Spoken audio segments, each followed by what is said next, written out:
Assalamualaikum warahmatullahi wabarakatuh.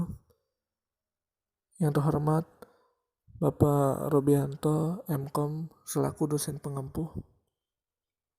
Di kesempatan kali ini saya akan mempresentasikan tugas saya yang berjudul tentang sosialisasi hak kekayaan intelektual atau bisa disingkat dengan HKI.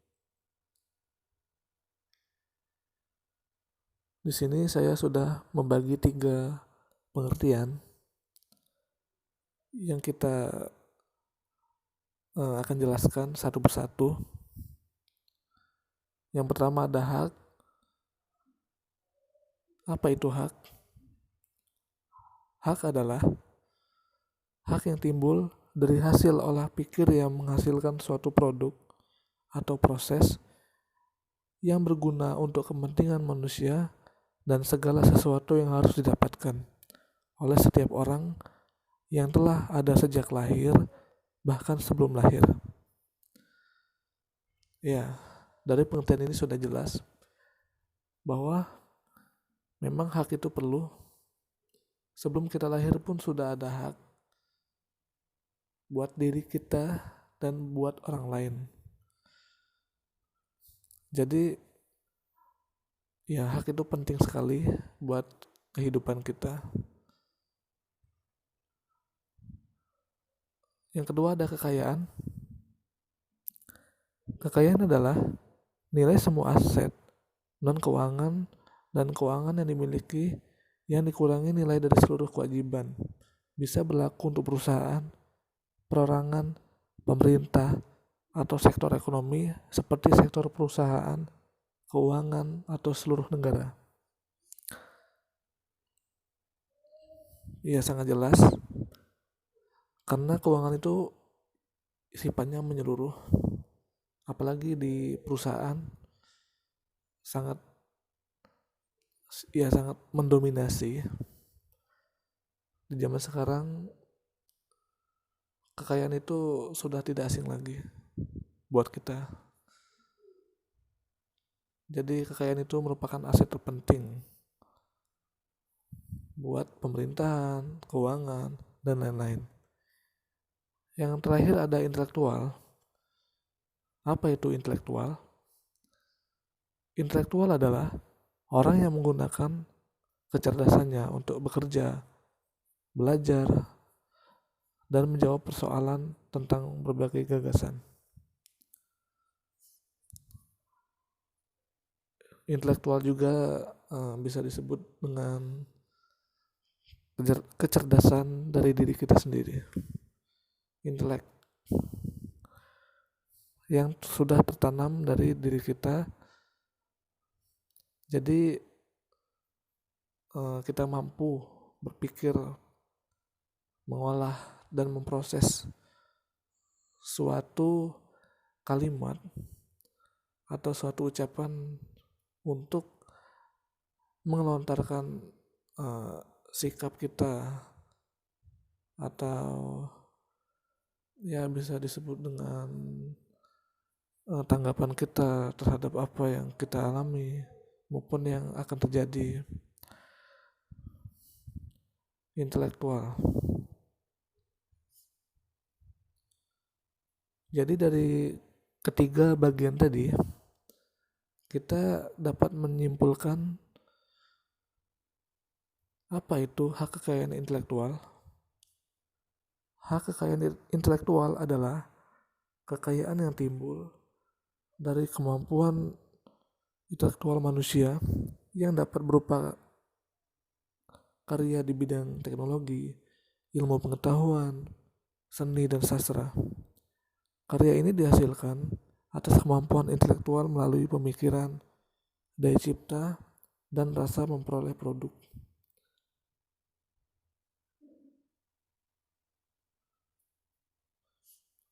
Waktu dan biaya untuk memperoleh produk baru dengan landasan kegiatan penelitian atau yang sejenis.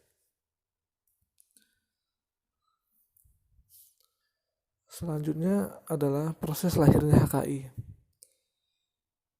Seperti manusia. Manusia itu ada 4 bagian dan masih banyak bagian lain. Seperti yang pertama ada olah pikir manusia. Ya, setiap manusia kan pasti diberi kelebihan berpikir, memproses hasil dari pemikiran setiap kalimat-kalimat yang dilontarkan oleh lawan bicara. Yang kedua, lahir karena kemampuan intelektual manusia. Ya, sangat jelas. Karena intelektual itu sudah tertanam dari diri kita. Yang ketiga, menghasilkan suatu karya, produk, atau proses. Yang keempat, mempunyai manfaat atau nilai ekonomi. Sangat banyak manfaat yang dapat dihasilkan dari manusia sendiri. Itulah hak kekayaan intelektual, sangat besar dampaknya. Selanjutnya, implikasi apa jika tidak ada HKI. Di sini ada 4 kategori. Seperti yang pertama, membunuh kreativitas dan ide manusia di dalam menghasilkan barang dan jasa. Ya, memang kreativitas kita sangat besar. Itulah perlu sekali implikasi di dalam HKI. Yang kedua ada menghambat berkembangnya industri kreatif. Betul, karena industri sekarang sangat memerlukan kreativitas buat kedepannya. Yang ketiga, menyuburkan tindak pidana pembajakan. Karena pembajakan sekarang sudah banyak. Ya, tidak dipungkiri lagi, sudah banyak sekali. Yang keempat, menjadikan hidup dan kehidupan monoton seperti musik, film, seni dan sastra. Teknologi tidak akan ada pembaruan. Benar, karena teknologi sekarang sudah canggih.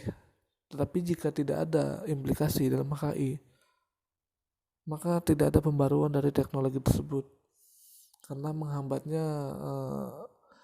perkembangan dari HKI tersebut.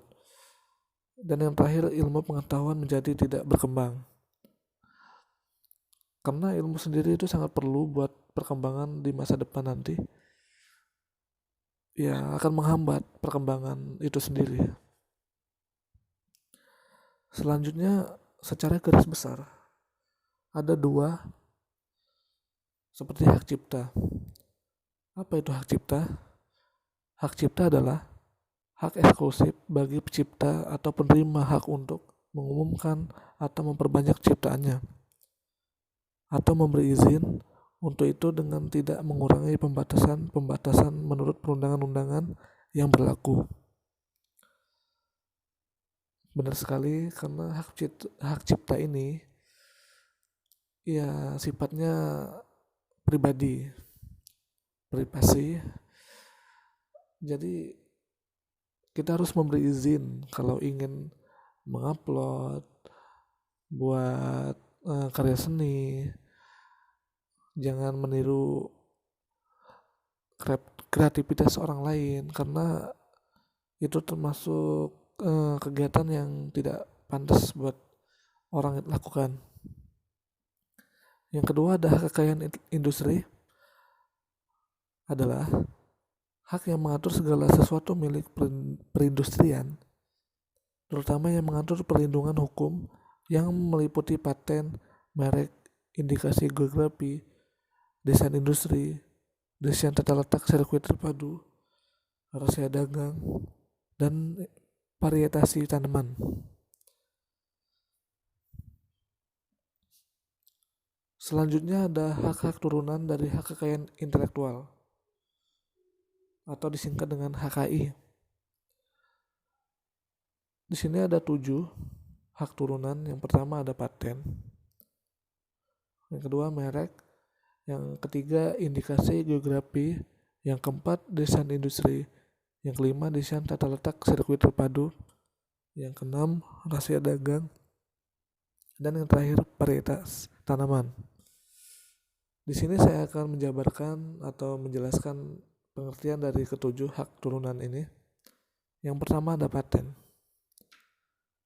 Paten adalah pelindungan hukum terdapat karya intelektual di bidang teknologi yang telah dituangkan ke dalam suatu kegiatan pemecahan masalah yang spesifik dalam bentuk proses atau produk penyempurnaan dan pengembangan atas proses atau produk yang telah ada. Yang kedua, merek. Merek memiliki fungsi untuk membedakan suatu produk dengan produk lain dengan memberikan tanda, di mana tanda tersebut harus memiliki daya pembeda dan digunakan dalam perdagangan barang atau jasa. Ya, merek sendiri ya fungsinya itu untuk membedakan. Jadi setiap produk yang kita buat itu masing-masing akan beda. Seperti contohnya kayak minuman Coca-Cola dengan Sprite, itu mereknya berbeda. Seperti itulah contoh dari apa itu merek. Yang ketiga ada indikasi geografi. Indikasi geografi adalah suatu tanda yang menunjukkan daerah asal suatu barang yang karena faktor lingkungan geografis termasuk faktor alam, faktor manusia, atau kombinasi dari kedua faktor tersebut memberikan ciri dan kualitas tertentu pada barang yang dihasilkan. Jelas sekali, karena indikasi geografis ini sama seperti tadi, memberikan tanda, yaitu menunjukkan suatu asal di mana barang tersebut ya diproduksi.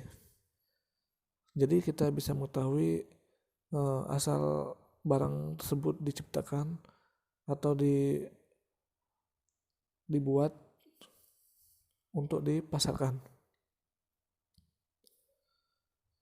Yang keempat ada desain industri.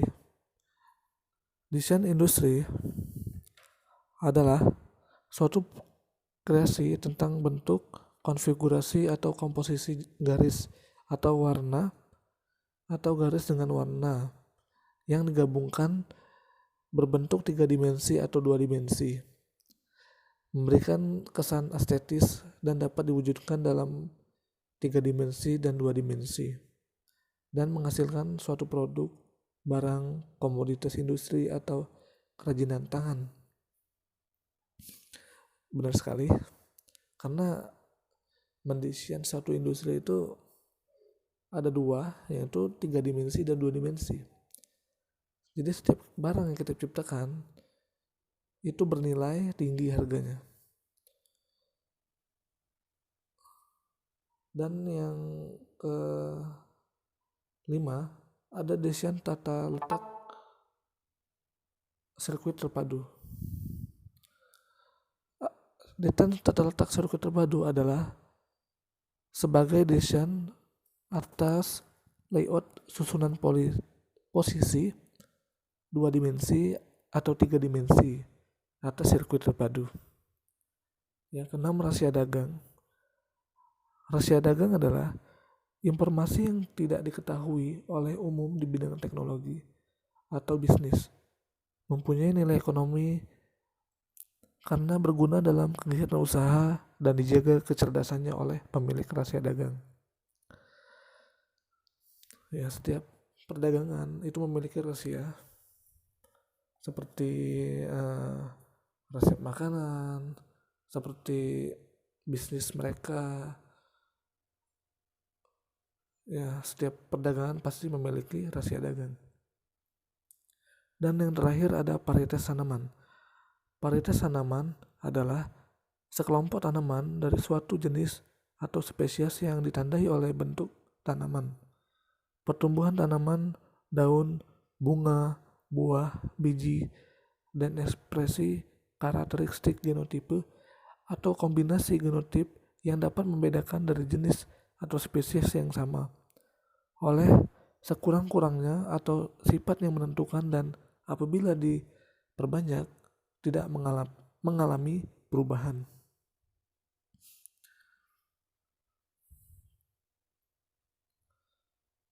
Selanjutnya ada perundang-undangan dari tahun 2002 sampai 2001 seperti pada tanggal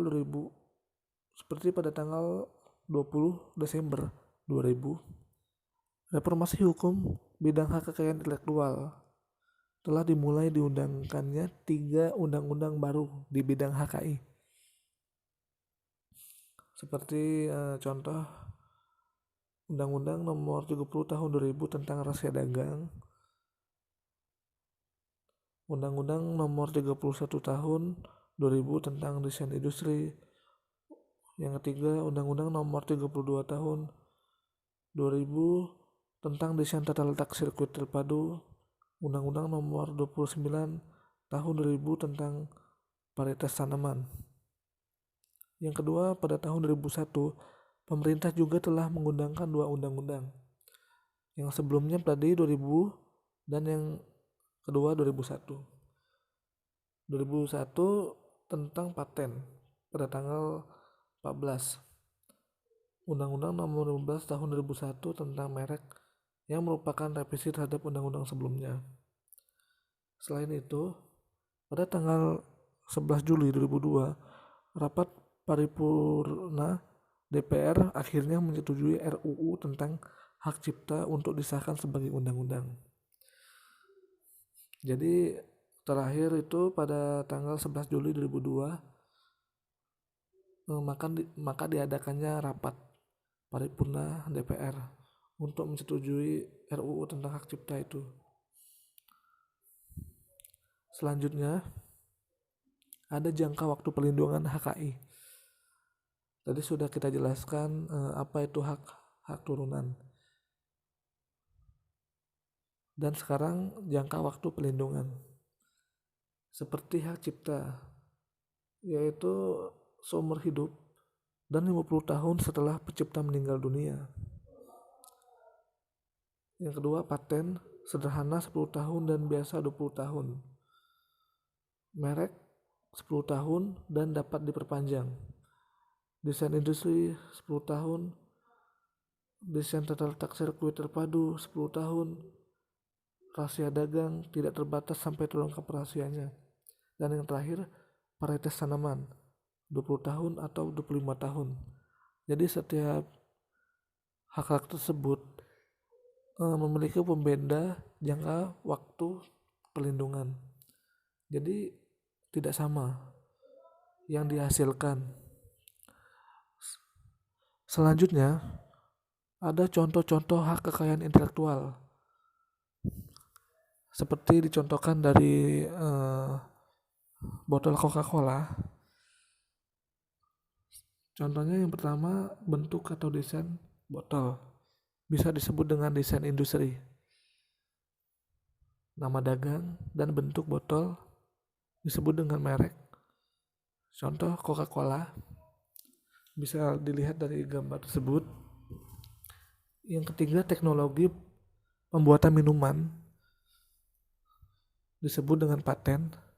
Dan yang terakhir, formula minuman atau disebut dengan rahasia dagang.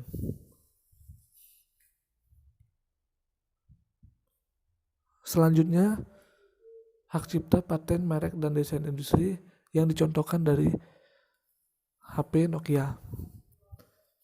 Tadi sebelumnya contohnya Coca-Cola, botol Coca-Cola. Sekarang HP Nokia. Dan banyak sekali sih contoh-contoh lain yang kita bahas dari HKI. Kalau di sini sama seperti botol tadi, nama dagang dan bentuk HP disebut dengan merek. Teknologi pembuatan HP disebut paten. Program atau software yang digunakan untuk mengoperasikan HP disebut hak cipta. Bentuk atau desain HP disebut desain industri. Dan yang terakhir, sirkuit atau rangkaian beberapa elemen elektronika di dalam HP disebut dengan desain tata letak sirkuit terpadu. Baiklah, itulah pemaparan materi dari saya. Semoga bermanfaat buat kita semua. Saya akhiri, wabillahi taufiq wal hidayah. Wassalamualaikum warahmatullahi wabarakatuh.